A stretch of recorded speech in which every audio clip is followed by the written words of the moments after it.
गीता में आप सबों का स्वागत है। ग्लोबल योग गीता में आप सबों का स्वागत है। सबसे पहले श्री हनुमान की वंदना। श्री गुरु चरण सरोज रज निज मन मुकुर सुधार, वर्णो रघुवर विमल जसु जो दायक फलचार।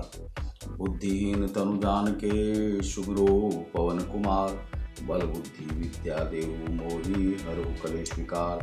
जय हनुमान ज्ञान सागर जय गुरु। ओम जय जय हनुमान कृपा श्री हनुमान जी का वंदन। नमस्कार।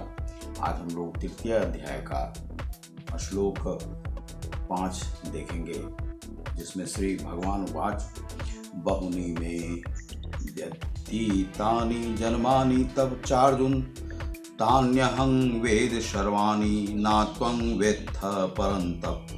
श्री भगवान ने कहा, बहुनी अनेक में मेरे माय व्यतीतानि बीत चुके, जन्मानि जन्म, बर्थ रिबर्थ, तब तुम्हारे चौ भी अर्जुन, हे अर्जुन, तानी उन अहम मैं वेद जानता हूँ, सर्वाणी सबों को, ना नहीं, तुम वेत्थ जानते हो, परंतप ये शत्रुओं का दमन करने वाले।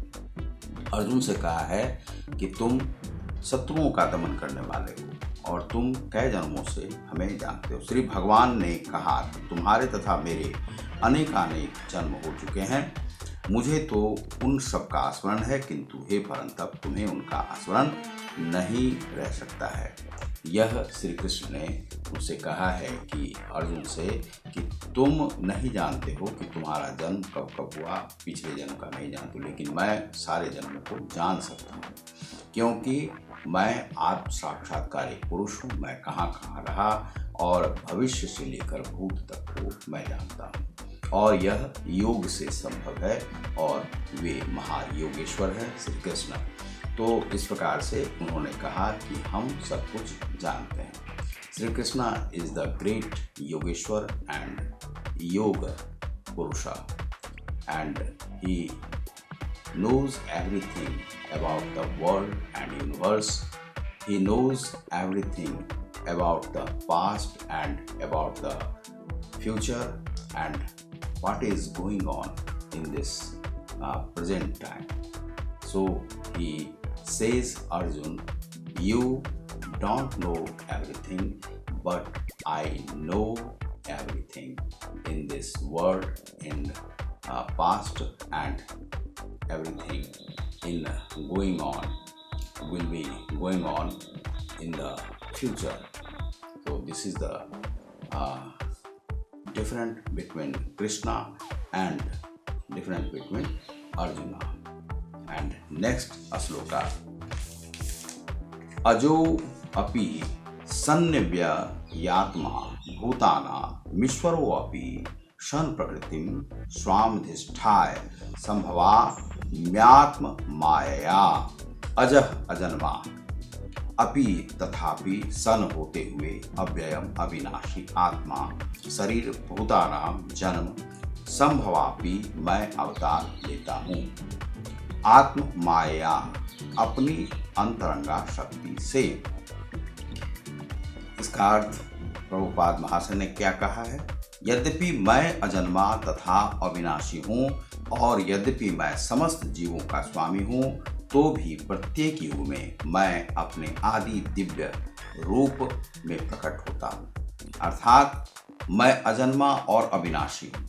इसका क्या अर्थ है कि मैं ना कभी जन्म लेता हूँ और ना कभी मृत्यु होती है।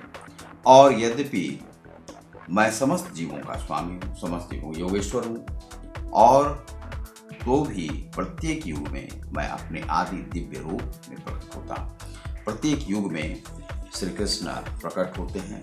श्री कृष्ण का यहीं पे ब्रह्म स्वरूप आप देख सकते हैं। और यह प्रत्येक योगी के लिए है कि जो योग करता है, योगी होता है, वह ब्रह्म के समान हो जाता है। इसी को कहते हैं योग से सानिध्य करना और ब्रह्म से जुड़ना ही योग की कला है, और वही योगेश्वर श्री कृष्ण सिखाते हैं। और महान योगी किए हुए हैं और लाहिरी महाशय ने इसी को योग साधन मार्ग से प्राप्त करने के लिए बताया है, जिसमें कि योग को महायोग माना गया है, उससे आप ब्रह्म को पा सकते हैं।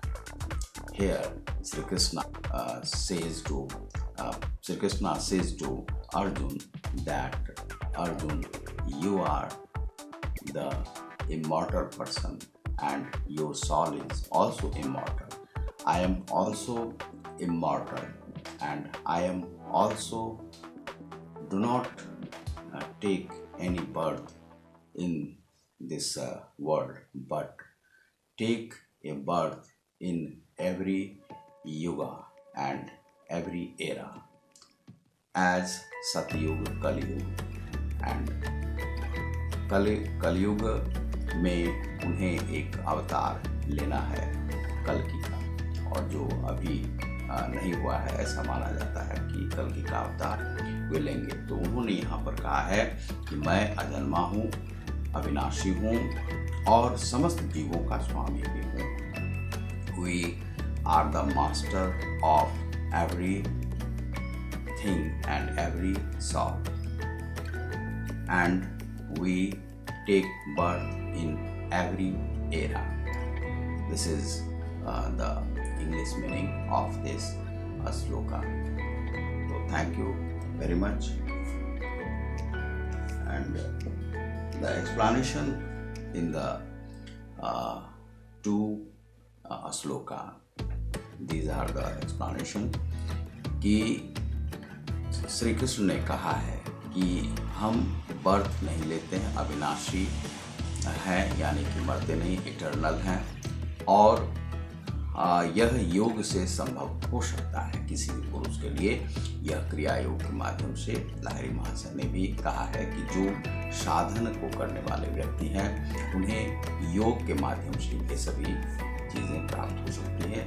ब्रह्म से वह जुड़ सकता है और ब्रह्म से जुड़ने से साक्षात्कारकारी पुरुष भी ब्रह्म के समान ही हो जाता है। तो बहुत बहुत धन्यवाद, नमस्कार।